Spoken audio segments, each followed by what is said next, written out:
And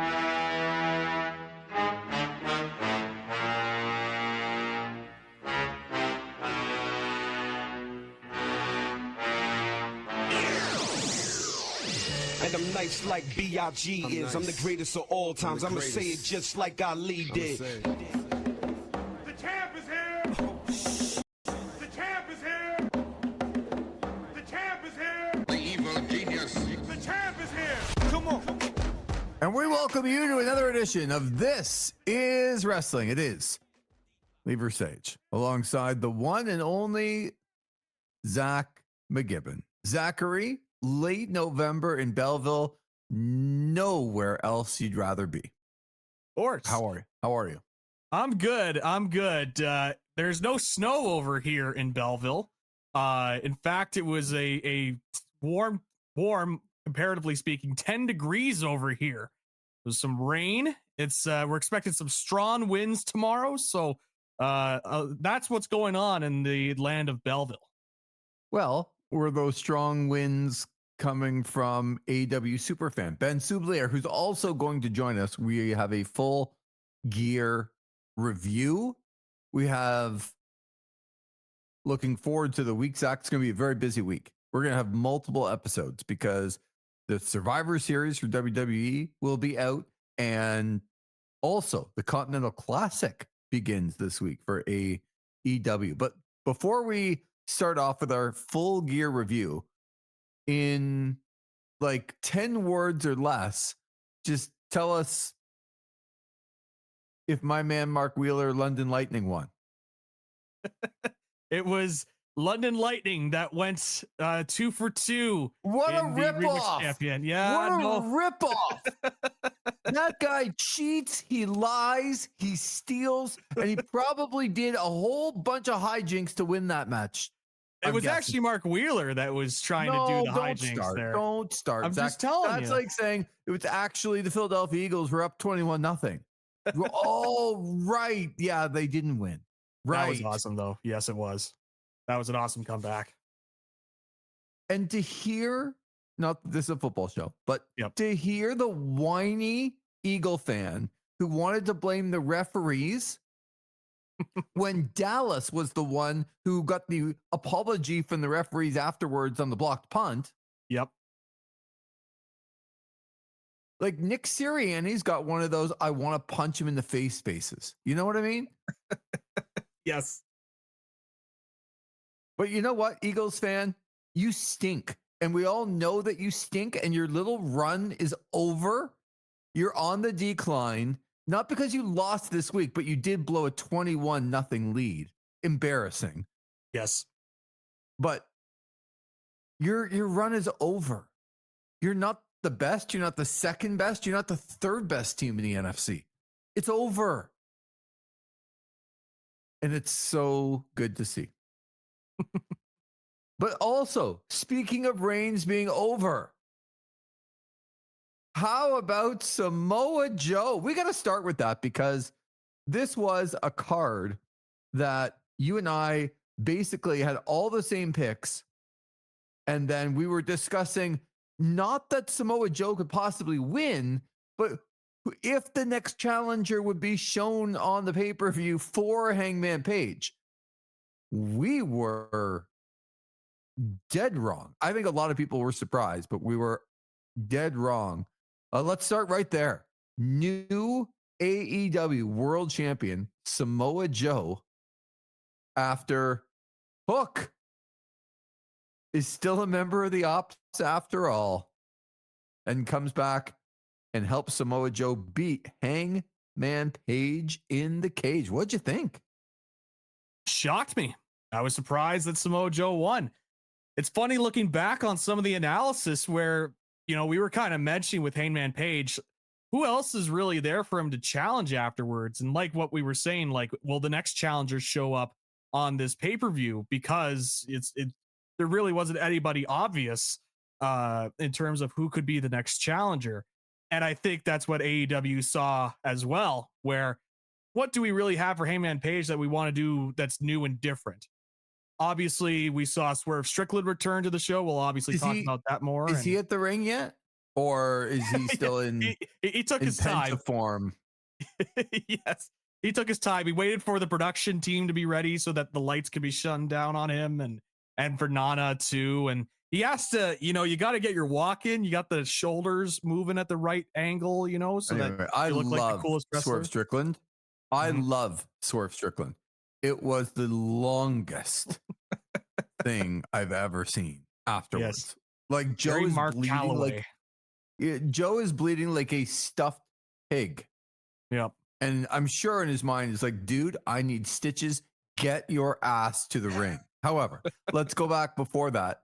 And just the decision to make Samoa Joe the world champion at this point, and the way that they did it, that ends up being Hook, who's a significant factor in a world championship win, also to me is a bit surprising. Yeah, that was also a surprise. You do kind of have to ignore the fact that Hook and Samoa Joe had matches beforehand.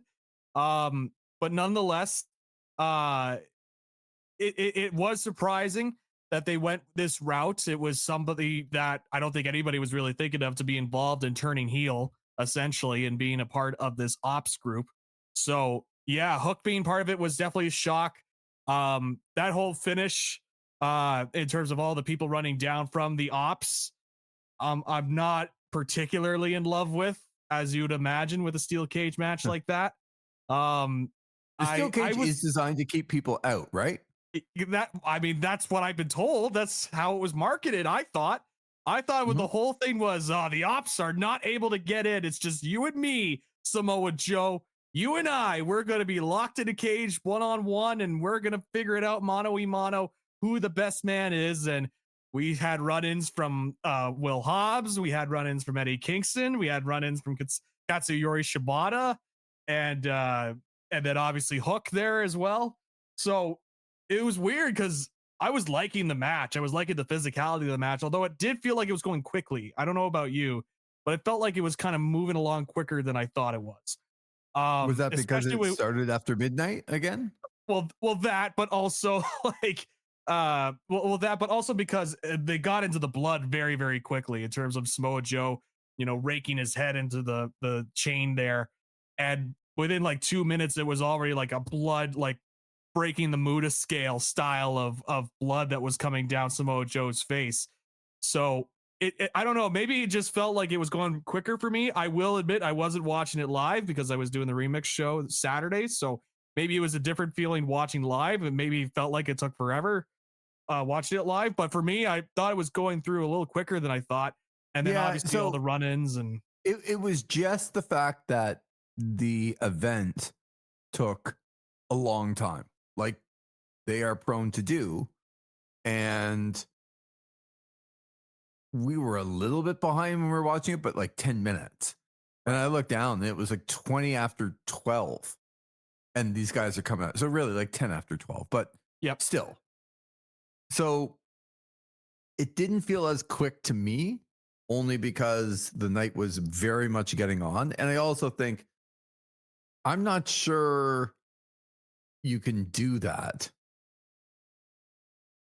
with Samoa Joe. Right? Like, I understand the theory of Joe coming in and let's get to it right away. I get that.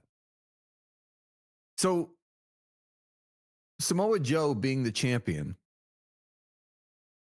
and Adam Page standing beside Swerve Strickland at the end. I'm going to check mark one for me to show the next challenger after the match in Swerve Strickland. But where are they? Like, is that where they didn't have anywhere to go with Hangman? Is that where they're going now? Is a team with Swerve Strickland for a while, and we're going to see the two bond together for whatever they do? And maybe Hangman, with all the help that he got to win the title, now says, I'm going to be the one to help you win the title. That's what I took away from it, but I don't know about you. Yeah, interesting. I I didn't get the sense that they were even all that buddy. I just got the sense that we both have a common enemy, similar to what we saw, before with Alexa Bliss and Charlotte Flair, right? It's exactly the same thing. Well, maybe to a different quality standard, but sure. if you want to make that comparison, sure. We're not friends. Yeah, we're not friends t-shirt. Buy it on WWE shop today and get it. You could get your Lily doll or whatever that doll was. I try to avoid that doll. But I think it was more of we have a common enemy, and we had heard rumors a couple of months ago that one of the ideas being pitched around was a Hangman and Swerve partnership heading into All In. And then obviously things kind of switched around. You saw Hangman go after Moxley for the title. So I wonder, when those rumors were coming out a few months ago, if this is them now pulling the trigger on the story they wanted to tell at this point. So it's interesting because in some ways I was shocked about this, Samoa Joe winning, but in other ways I'm kind of interested to see where it goes, and it creates some intrigue for Dynamite. Wednesday. Look, as you said, and this is, folks, we were both really wrong. And if you saw the Samoa Joe win coming, good for you. I didn't. Yeah. And Zach didn't. I can speak for him. He didn't. But I did not. We were also discussing on the program that we had no idea where Hangman was going to go next. So there was an issue of where they're going to go next. And now it is really interesting about where they're going to go. Samoa Joe always feels like a transitional champion. He never feels like, oh yeah, he's going to hold that for a year. Right. And maybe they do something else, but there's a lot to talk about from the rest of the show. So my first question to you is, beyond the Swerve Hangman staying in the title picture, do you see Joe as a full heel champion with the Ops? Yes. Okay. I don't know if I do. Okay. I feel like that group is still a likable group, and Joe gets a big reaction every time he comes out. And I feel like if you wanted to kind of play the tweener, know that he's going to be cheered, and by that I mean, what if you started looking at heels to challenge? And there's two for me that could fall right into the picture. One's not back yet. I thought he might come back on the weekend. That was MJF. We did not see him. Mm-hmm. But the other one, and we can transition into this a little bit, is the fact that Mark Briscoe beat Kyle Fletcher for the TNT Championship. Now, with the Continental Classic coming up, there is an amazing two groups, and one of them is really good. I don't know if they took the belt off of Kyle Fletcher to have him go really far and maybe win the Continental Championship, or did they take the TNT belt off of him to rocket him up into the world title picture, like we were also talking about? That was the only way I saw Kyle Fletcher losing, was that, hey, like, that's what we talk. We don't know what the next challenger is. What if they just took the belt off of Fletcher and put him right back in it because he had such a great main event in September? So let's talk about Mark Briscoe winning the TNT Championship. To me, as much as I want to give Mark Briscoe credit, and I thought that this was a really good match, I still felt like this was more about taking that secondary belt off of a guy that they are going to rocket to the top. I still feel that way. Is that wrong? Mm-hmm. I don't think it's totally wrong. I think they accomplished two things at once. I think what you mentioned there of having a guy that you want to put the rocket pack on and push to the moon, but while also having your big babyface win in the end as well, and having that big babyface moment. I don't know about you, Lee, but once I saw that promo video they played for Mark Briscoe about his family, and Yeah, I know. I watched it and I was like, he's winning the title, isn't he? Like, what? You can't play that video before the match and then have him just lose. Well, to you can, because it's like if that's the last time he would see his family, because he's going to have a new family coming up. However, like, I get what you're saying, and it was a great match. When Fletcher put the spike into the pad, and with the thought that he was going to lift him up and drop him on his head onto the spike, I'm like, I don't think that's going to happen. But man, even just the thought, it's like doing something without doing it still accomplished a lot. Yeah. These guys, I mean, both of them. And I give Tony Khan and AEW some credit here for the fact that, I mean, obviously Jet Speed are the biggest jobbers in the history of jobbing. And they did again, and we'll talk about that. But yes, I also thought that Mark Briscoe was kind of that guy that really is just going to put other people over in the end. And what's he done in the last 3 months? He's beaten MJF and Kyle Fletcher on pay-per-view. Like, yeah, he's not in the Kevin Knight speedball category. No, he's kind of been he's kind of been sneakily pushed, you know? Yeah. Like, he's taken a lot of losses, but those wins, when he has those wins, they mean a lot too. Like, yep. It's I think it's working out well for them, because I'm still not convinced they're gonna ever put Mark Briscoe in the world title picture. But it's something like this for the TNT championship, and have him defend the belt, or have moments like this where you have him beat the heel. And again, it accomplishes two things at once. You have your big babyface moment at the end, and you start something new with the TNT championship, while also having your guy in Kyle Fletcher move on to something else. In this case, the Continental Classic. We'll see where else he goes, whether it be a world title picture in the next couple of months. But again, I think they were able to accomplish two things at once, and the match itself was fantastic. I thought it was a great match. And like you said, the screwdriver through the pad, I was like, they're not going to do this. But there was a part of me that's like, well, there is a way if they wanted to try and do the bump. Like, there's a way he could protect himself if he wanted to. Yeah. Like, that thought did cross my mind, but it was well done. It was one of those hardcore matches that I enjoyed. It felt like it was a heated rivalry. There was a lot of blood on the show. Yeah, no guts, but a lot of blood. Yes, there was some guts shown, I think, by Mark Briscoe. Well, yes. Well, the figurative guts, sure. Yes. So, I mean, it ends up being a big show when you have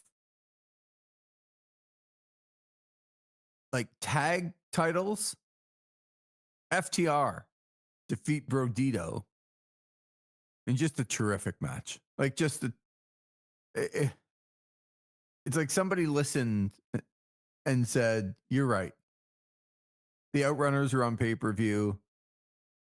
Big Bill and Brian Keith were on pay-per-view.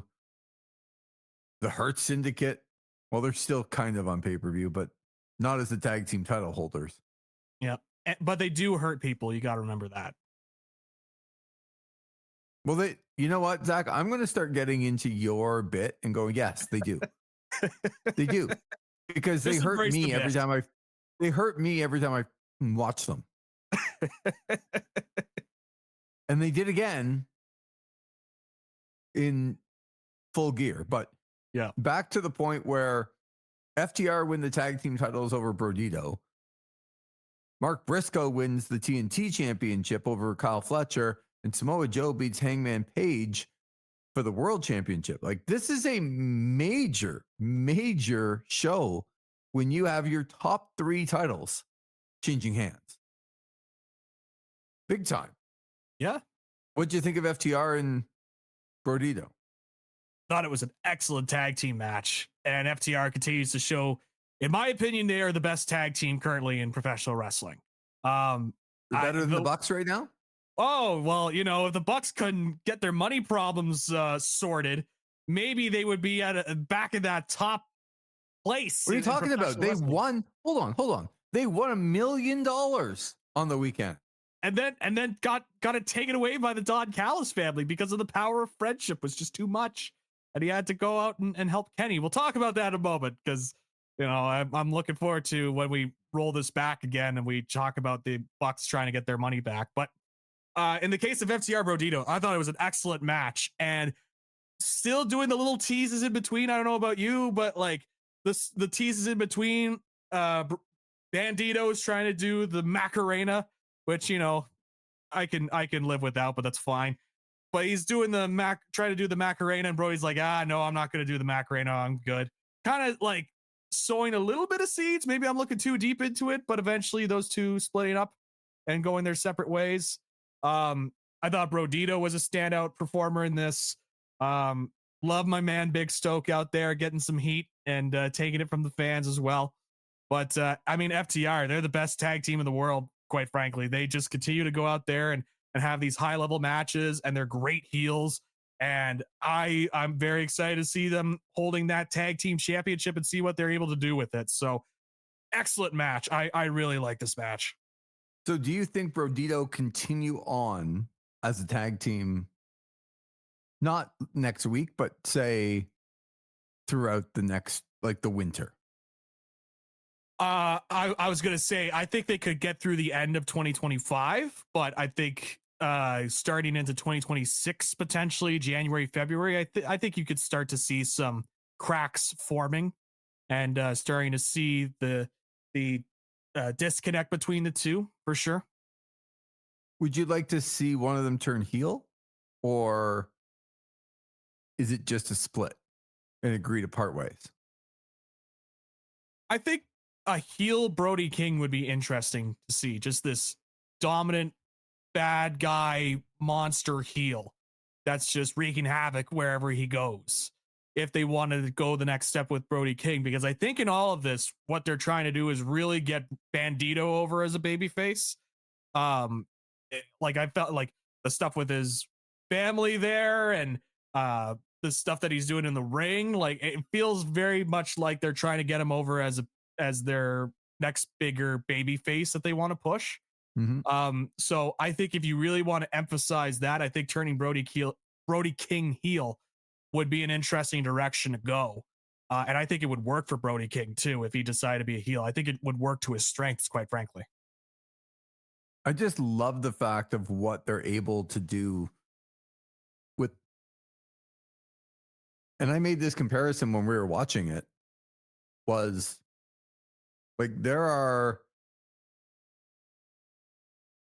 a lot of teams that people call great teams from years gone by that you're like, like even the Hart Foundation, unbelievable team.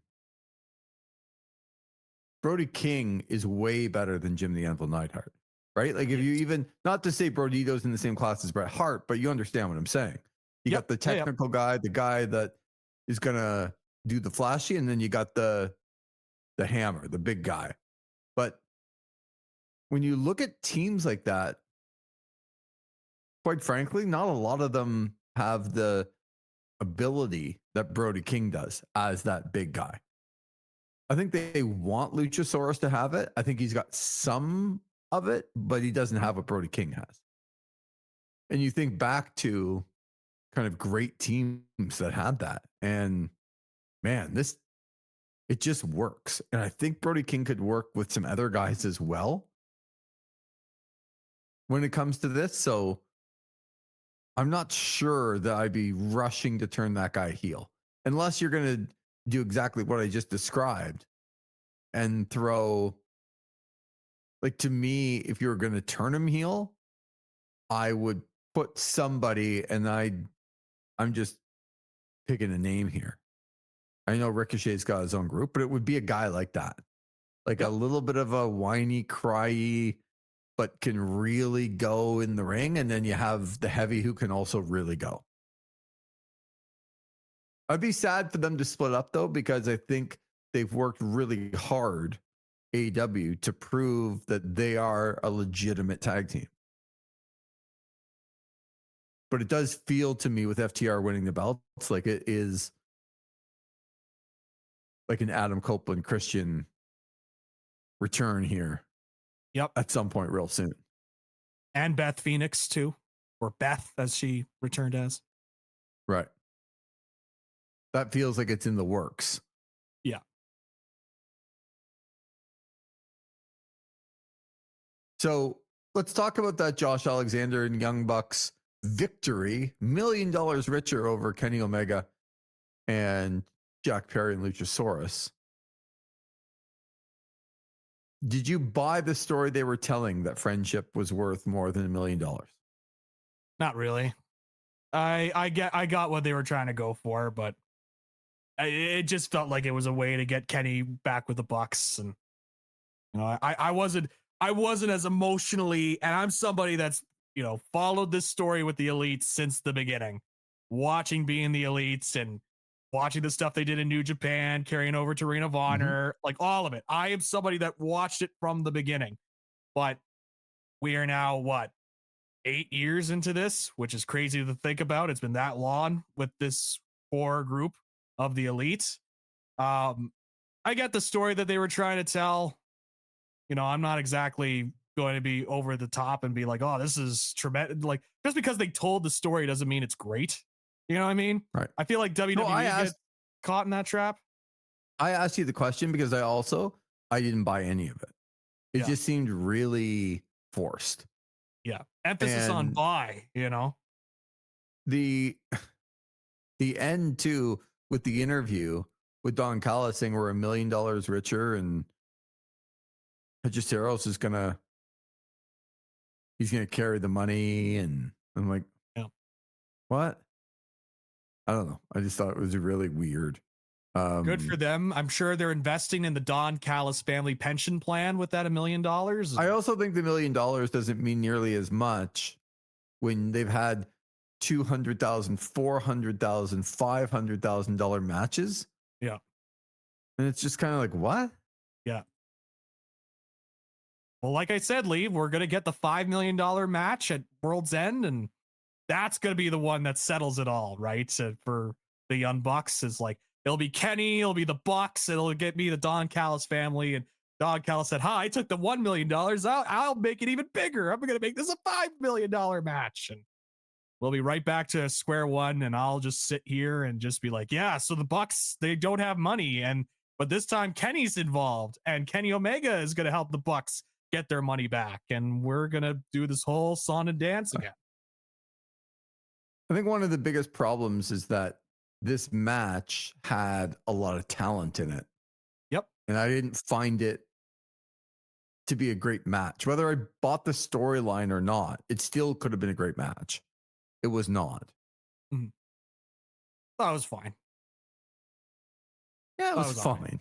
Yeah. Yeah, but I don't know if this was like a pay-per-view match, though. That's the amount of talent that's in it, right? Yep. Especially when the Bucks are involved in something. And Kenny Omega, I just don't know. Like, I don't know what's going on. It feels purposeful that they're hiding him in 6-man tags right now. Yes. Totally agree. Yeah.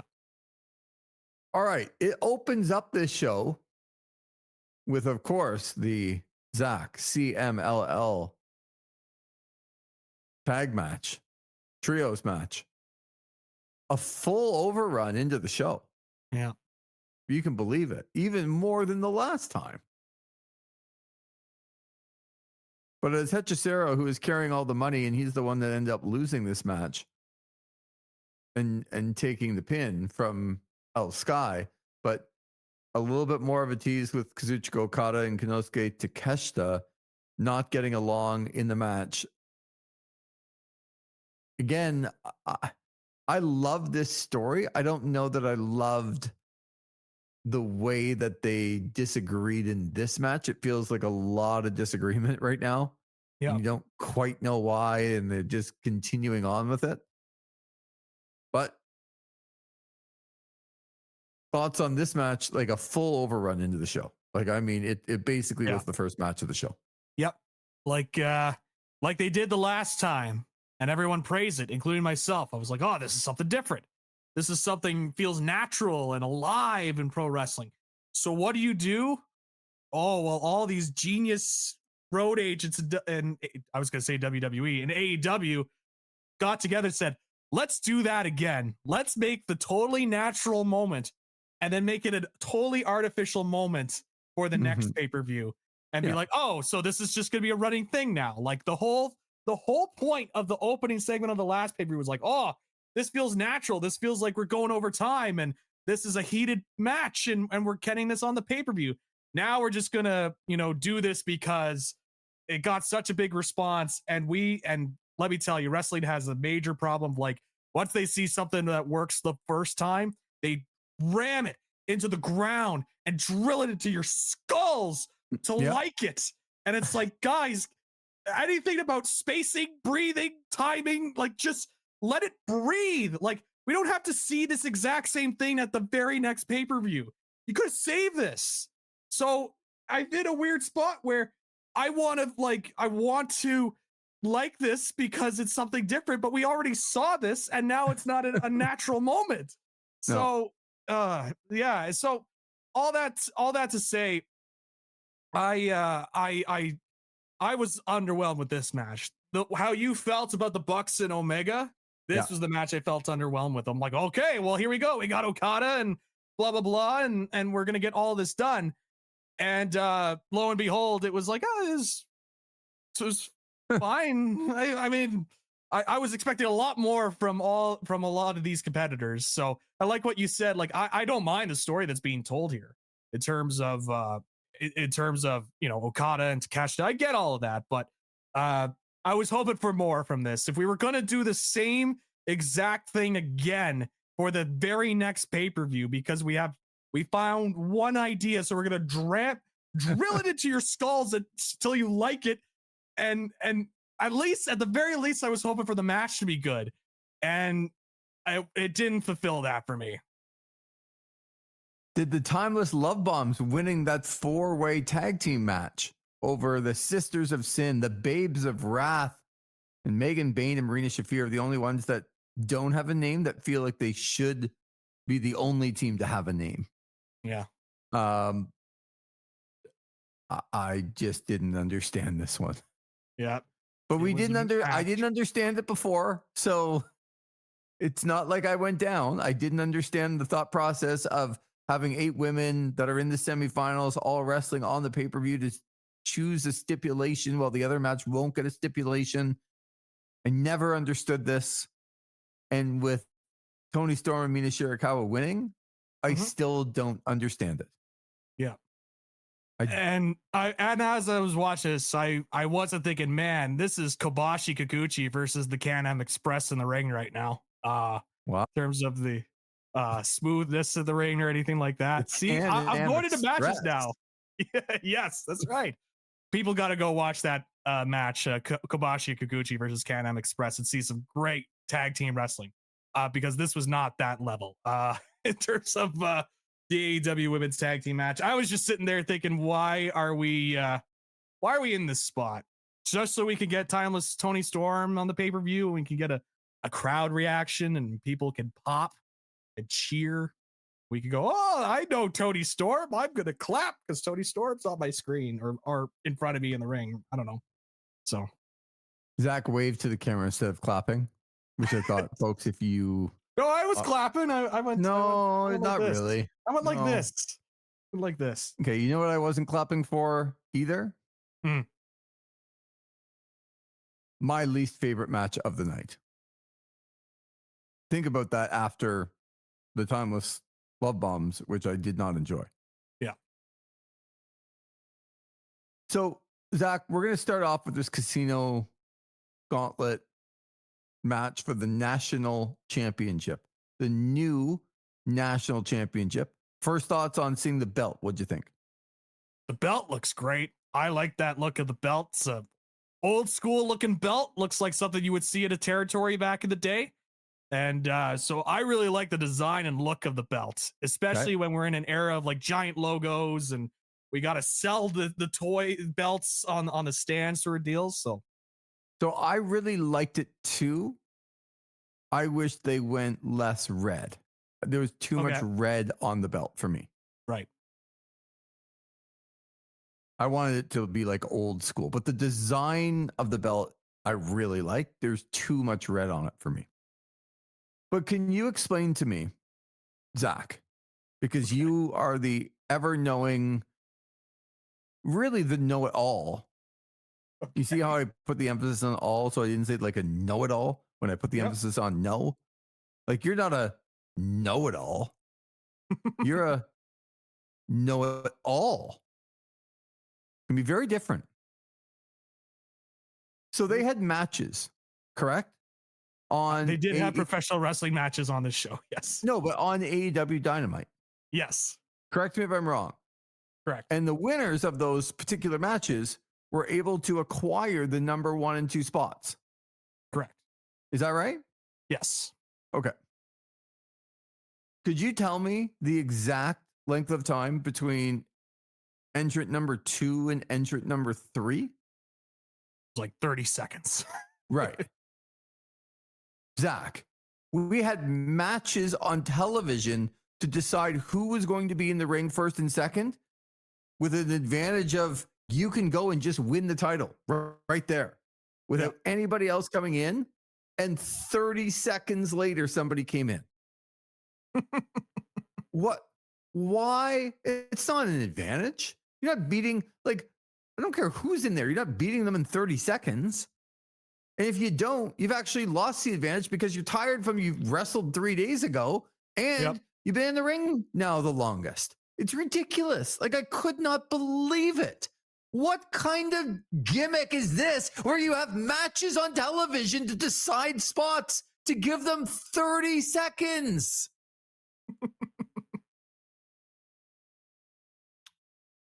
Now, Bobby Lashley, Shelton Benjamin, Ricochet, Claudio Castagnoli, Daniel Garcia, Orange Cassidy, Wheeler Yuta, Kevin Knight, Roderick Strong, Mark Davis, Speedball Mike Bailey, and Daddy Magic, Matt Menard, all got themselves into the ring. 12. Are you selling that somebody could win this like at any time, or is this a full, like, everyone's in? This one to me felt like there were 12 competitors and they were just all in. Yeah. And lucky Matt Menard got the last number. He used it real wisely. Yes. By going after Daniel Garcia and to just having a brawl right to the outside. It's not about the title, Lee. It's about settling the score. What it's about is when you have names like those, I thought this should have been much better. I hated this match. I thought it was drawn out. I thought it was like, I didn't quite understand that the timing is whatever. And then it just felt like we're going to get the entire Death Riders out there all at one time. Just bring them out all at once. You should, instead of staggering it like that. Those guys were coming to the ring and walking to the ring while, like, those guys are getting beat up and, like, they're the next person to come in and they're just walking to the ring. Like, I just didn't like anything about this match, except for my prediction of Ricochet winning the national title. I was able to get that. Good call. Did you like this? There were elements of it I liked. I could see that they were trying to connect some stories here. Here's something that I laughed at in pro wrestling that people might be shocked to hear that one, but something that actually legitimately made me laugh was Ricochet taking the microphone and hitting opponent over the head and doing the 5 big booms on the is like, oh, big AJ, are you over here? I got 5 big booms for you. And then hitting the microphone over top of the guy's head. That did pop. You know what? You know what it made me think of? That John Moxley won the title that way. That's right. Yes. With one microphone shot. Omega. Yes. And to Omega. I had forgotten about that until you brought that up. I was like, oh yeah, that's true. I forgot that happened. One microphone shot changes the world title. 5 in the middle of a national championship match. Yeah. I just didn't like this at all. I think it's probably the right person if he's going to go to some different places to defend it. Like I said on the preview show, but it didn't feel like a legit win either. That's the thing. It didn't feel like, man, that guy earned, like, even if you don't like him, you should feel that he earned that championship. It's a brand new championship. I didn't feel that way at the end. Yeah. But I should have made sure, though, that I had my money on who would job in this match. Oh, right. Right. It was Jet Speed. Yeah, I noted that too. It was like, oh, Kevin Knight of all the people. Matt Menard was in this thing and we couldn't get Kevin Knight. We had to make it Kevin Knight.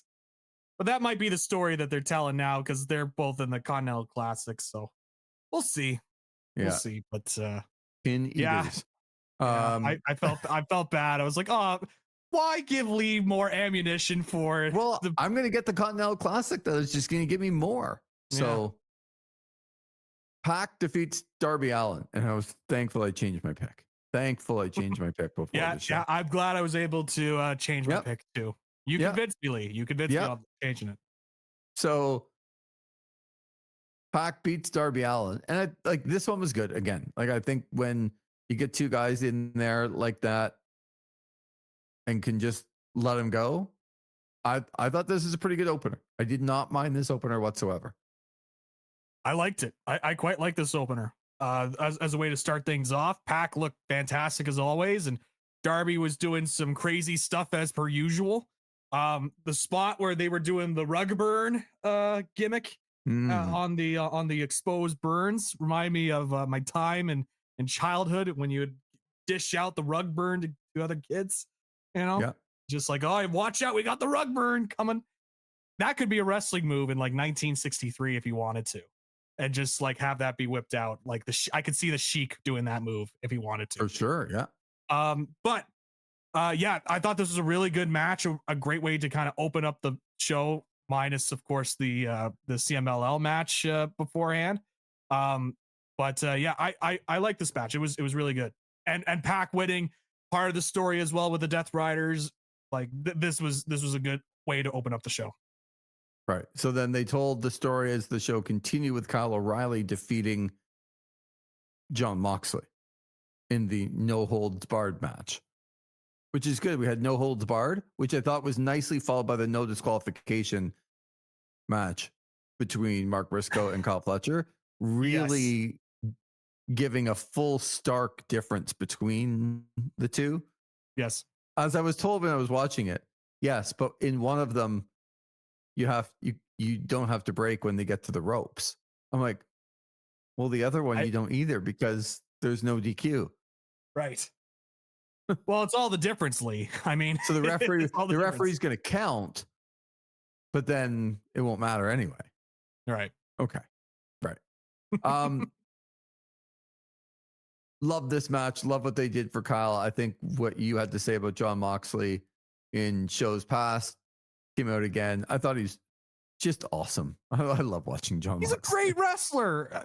Yeah. People get so caught up in he bleeds a lot. Like, all these storytelling people that love to tell you about stories, and there's so many Ernest Hemingways in the wrestling audience nowadays, I guess, and R.L. Steins that are out there analyzing all these stories and want to tell you what a story is like. I want them to see this match and tell me there isn't a story, because the whole thing that they built around in this match was, we're going to grapple. Kyle O'Reilly's good at the mat-based stuff. And to the point where Jon Moxley realizes he's not going to beat Kyle O'Reilly in the mat-based stuff. So he has to go low and go back to the tactics that he's used to, which is grabbing the fork and jabbing it in the guy's forehead and making it a bloody, affair. What else do you want this guy to do in terms of telling stories if you want to be the storytelling people, and going out there and having great matches? And I thought again, another fantastic performance here from Jon Moxley, and showing again why he is a Wrestler of the Year candidate. And I'm tired of sitting back and letting these people throw stones at Moxley because God forbid he bleeds in a match. This guy knows how to use it. I'm pretty sure when it came to bleeding, a lot of people were bleeding Yes. on Saturday night at Full Gear. Yes. The Crimson Mask was out multiple times. Yes. The mood scale practically exploded during this show. So Kyle O'Reilly, first of all, is he legitimately injured, as they said afterwards? That he was supposed to be in the Continental Classic. He is not. I don't think so. You don't think he's legitimately injured? No, I think because they did the Moxley angle at the end there where he comes back like, O'Reilly just went through a war with Moxley, was able to get the victory, and Moxley's like going out there. He's just like, he's hearing the fans chanting, "You tapped out," and he goes back in and like goes after O'Reilly and the arm. I think that's all part of the story. And I think it's going to go back to Moxley knows he can't beat O'Reilly, and he's going to be coming up in the Continental Classic. So he's going to take out Kyle O'Reilly so he doesn't have a loss. He doesn't have to face him again in the Continental Classic. That's where I think the story is going. Roderick Strong is in that division, though. Yes. So that'll be interesting to talk about. This is how you make, or not make, that's the wrong word. This is how you bring people that were not in the main event or the semi-main event scene. They're just another person, unfortunately, on the roster. And this is how you turn them into not just another person on the roster. And Kyle O'Reilly deserves a lot of credit. Like, I think he's stepped up. You're right. He's a little bit less gimmicky. He's a little bit more serious. As he was walking to the ring, I'm like, oh, Zach's love. He's just a professional wrestler.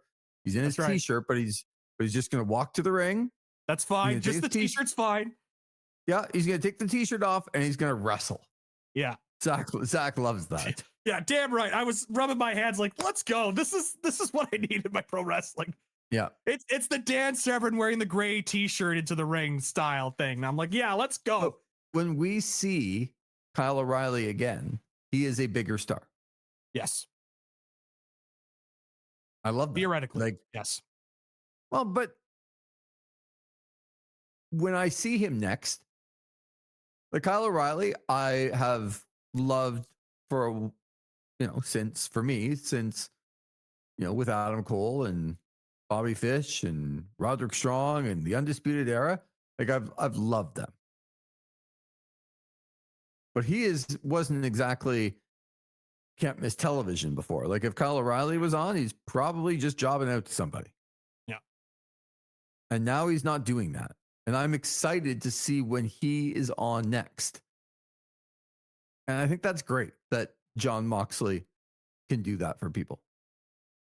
And that AEW wants to do that for people. They've done it for Mark Briscoe.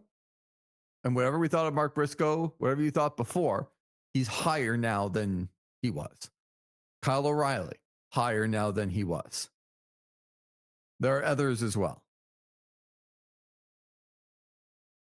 I think you can argue that Pac is sort of on the way. He gets a big win over Darby Allin.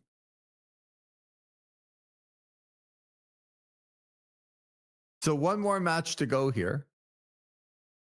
And then we'll kind of do our final review. We'll bring in our super fan here, get his quick review in a minute. But let's talk about Chris Statlander and Mercedes Moné for the AEW Women's World Championship. And Chris Statlander gets it done over Mercedes Moné. What'd you think? I really like the match. I thought it got totally hindered by the placement on the card. Yeah. We were talking earlier about how you have back-to-back hardcore matches, blood everywhere. Again, the great road agents that are there, you have 1,000 of them running around and not one person. There's like, you know what, maybe we should separate these out and so that we could give some of the other matches a chance here. So this is where it really impacted. It was the Mercedes Moné Chris Statlander match because I loved the story that they were telling, like working body parts and really building to a crescendo.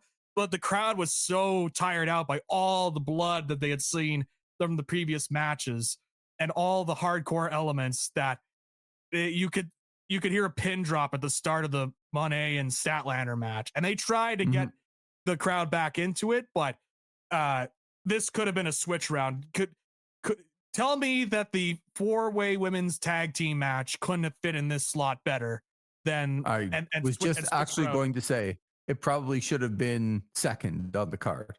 Yes. And not second last on the card, which is exactly where that 4-way women's match was. The other part, and I like this part, but to your point, this was the second longest match on the card of a card that got a lot of time for each and every one of the matches.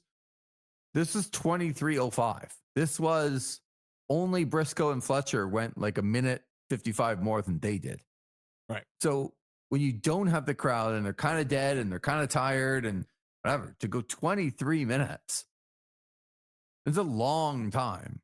Yeah. When they're not especially into it with especially with the kind of match that they were wrestling. This wasn't like a spot fest or anything like that. Like, which makes it even tougher. So, because again, I think there's a great match here between Statlander and Monet. I thought the work that they put in was really, really good. And we've seen it before. We've seen these two before have great matches. And it goes back to what we were saying on the podcast, like in terms of the story that's being told with Mercedes Moné. She's got all these belts, but she cannot get that AEW Women's Championship. Like, that's the one title that seems to elude her. That continues that story. But again, placement just hurt, I think, a lot of people's enjoyment of the match.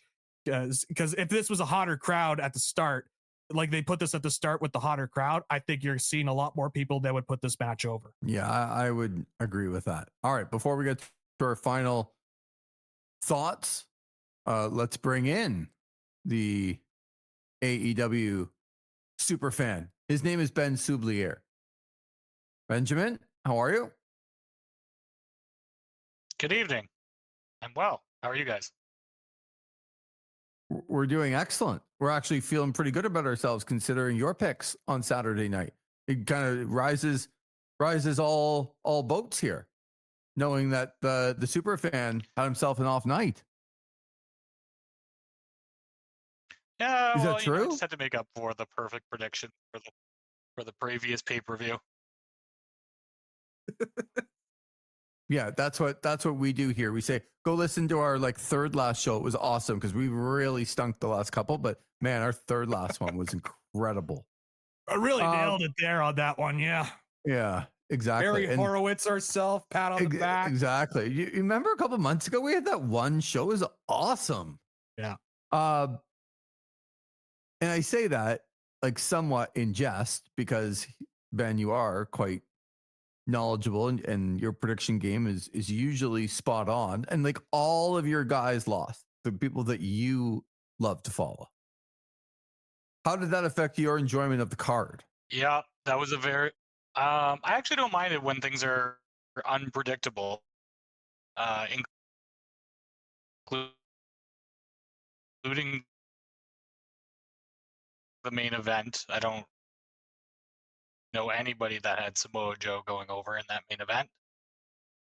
I think we're losing Ben there for a sec. It feels like talk radio here. We'll try and get a better connection and we'll have him on here in just a few moments.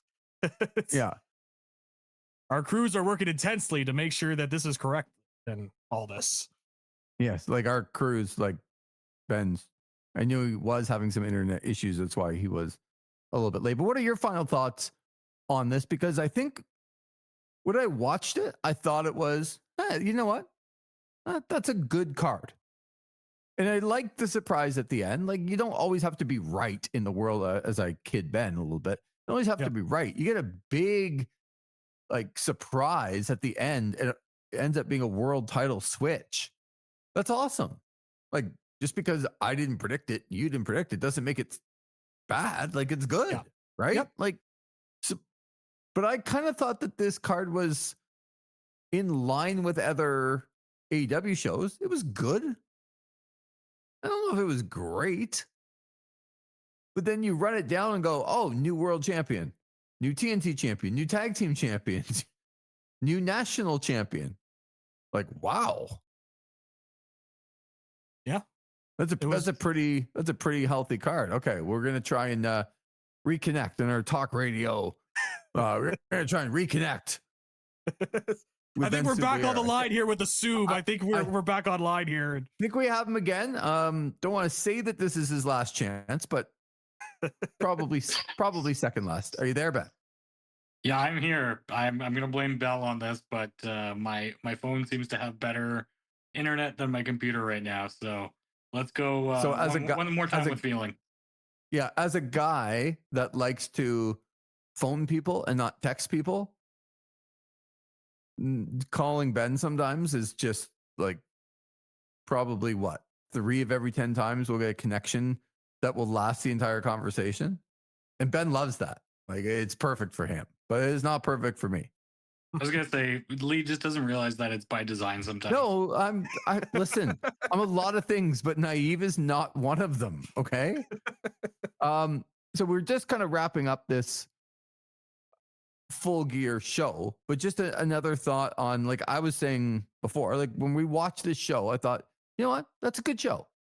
I don't know if it was like upper echelon, oh my God, this is an incredible show, but you get a good surprise in the main event. It was a good show. But when you run it down and you tell people that there's an AEW world title change, tag team title change, a TNT championship change, you get a new national champion. A lot of things, Ben, happened on this card. Yeah, a lot of bad things for me. My boys lost everywhere. Hangman, Brodito, Kyle Fletcher, and then Lando Norris. I stayed up until 4:30 in the morning just he had been disqualified. So yeah, it was a bad night for me. But that being said, I like when wrestling is unpredictable. The previous Wrestle Dream card, I went perfect on my picks, and it's good to be surprised every now and then. I think most people thought that Hangman was going to carry the title well into the new year, and to kind of pull the rug out from under him, I think has caught a lot of people off guard, and that is good for wrestling. Wrestling is probably at its best when it's unpredictable, but unpredictable in a way that makes sense, not just doing things for the sake of doing things. Just gonna And say, I not think- like Vince Russo style. We're just gonna do it because it's gonna pop a rating for the 1 week. Yeah, no, I think, and I guess online reports are that this has been in the works and this has been the plan, and they're maybe setting something up for World's End. But I think then you kind of go through the contrast of what is coming with the Continental Classic, and I think a lot of people have this, I don't know, predisposition to believe that there's only one path through the Continental Classic right now, and I think this is a good reminder that just because you think you know how things are going to go, and that you think that there's some stability or some, I guess, like predictability in wrestling, it's always good to occasionally shake that up. Yeah, I couldn't agree more. So we discussed it already, but where do you think I guess 2 questions. Where do you think the world title goes with Joe? How long it goes with Samoa Joe? And the other one is Hangman and Swerve Strickland. I think Swerve, Zach, confirmation he just got to the ring. Like when Yep.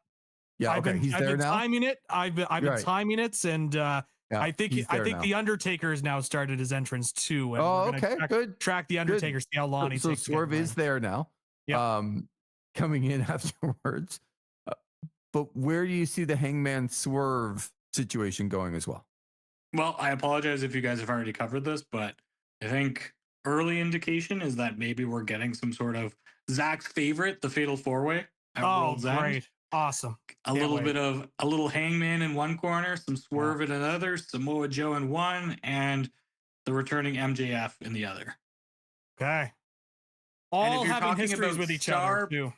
If you're talking about how star power has kind of been lacking in the next little while, I think if you're looking to kind of close off 2025 and you're finally getting some guys back, I think it's a good idea. I know you guys prefer the one-on-one style matches, but I think when you're going to get a lot of those with the World's End concluding the Continental Classic, then a Fatal 4-Way makes sense to me as well. I call What it a would you- four-way dance personally, but nonetheless. Right.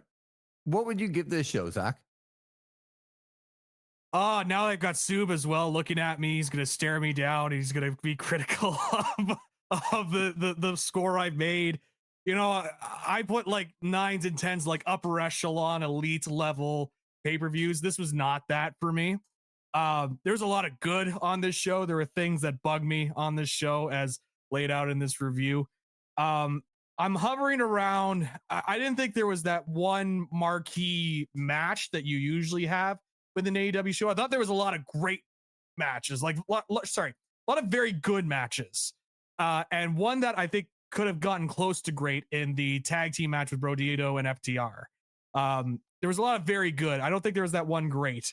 And so I need that one great match to really get me to like an 8.5-ish, so that I'd at least be hovering around the elite level. So I'm going to say I'm hovering between a 7.5 and an 8, personally, in terms of pay-per-view. There's a lot of things I liked about it. There were things that annoyed me about it, but it was a good, consistent quality throughout the show. Other than, I think I liked the national title gauntlet a little bit more than you did, because I did see some of the stuff that they were going for.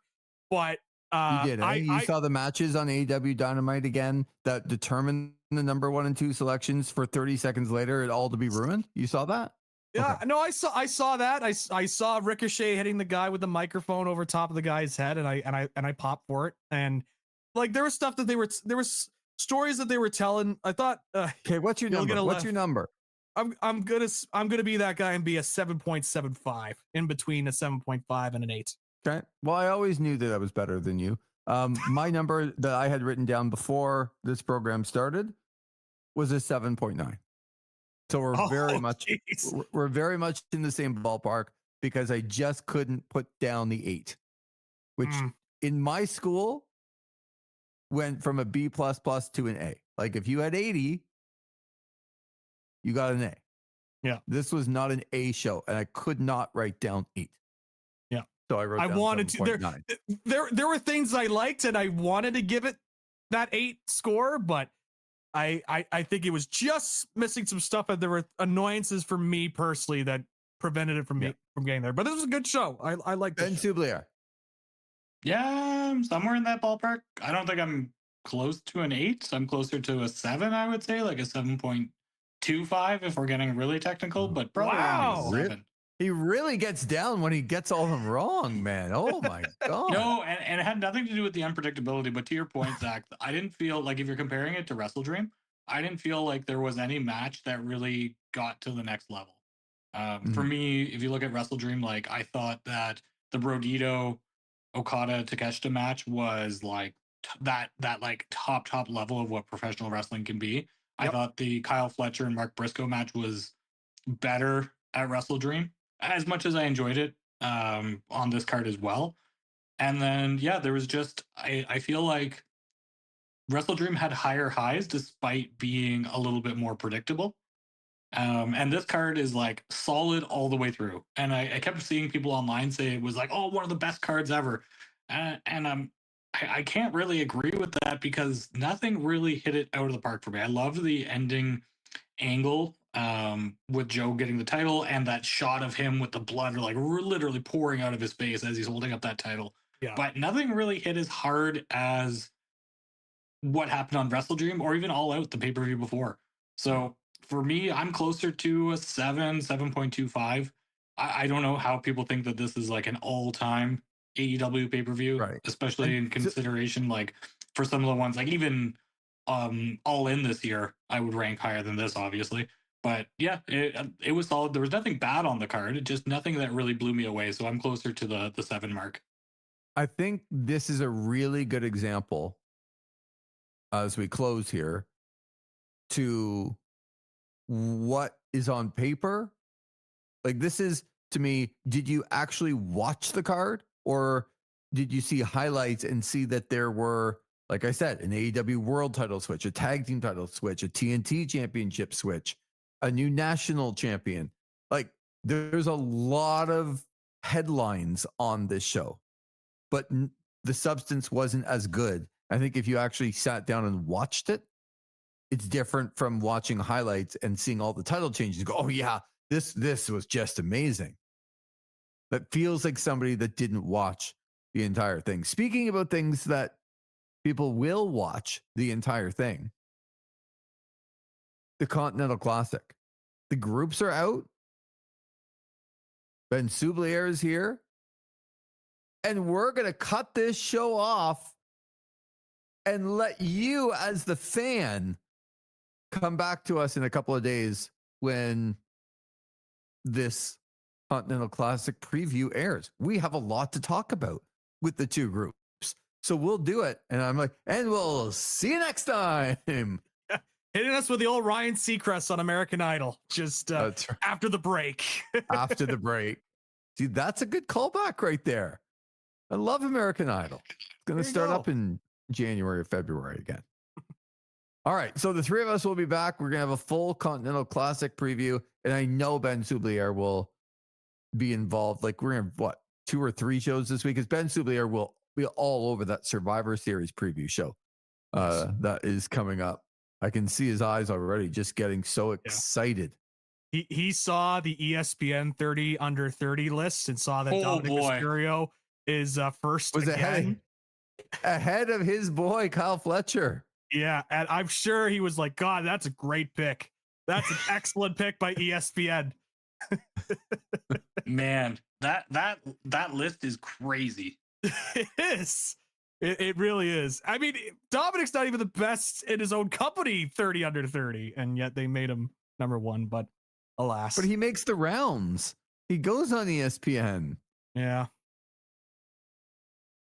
Anyway, the three of us will be back with a Continental Classic preview.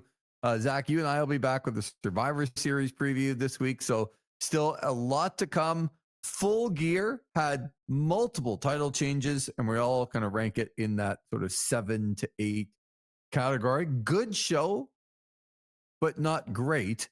And for all the title changes, we'll see what comes out of the team of Hangman and Swerve. Will they be on the same page? What will happen as AEW Dynamite heads in to World's End? For Ben Soubliere and Zach McGibbon, I'm Versage. Thanks for listening to another edition of This is Wrestling.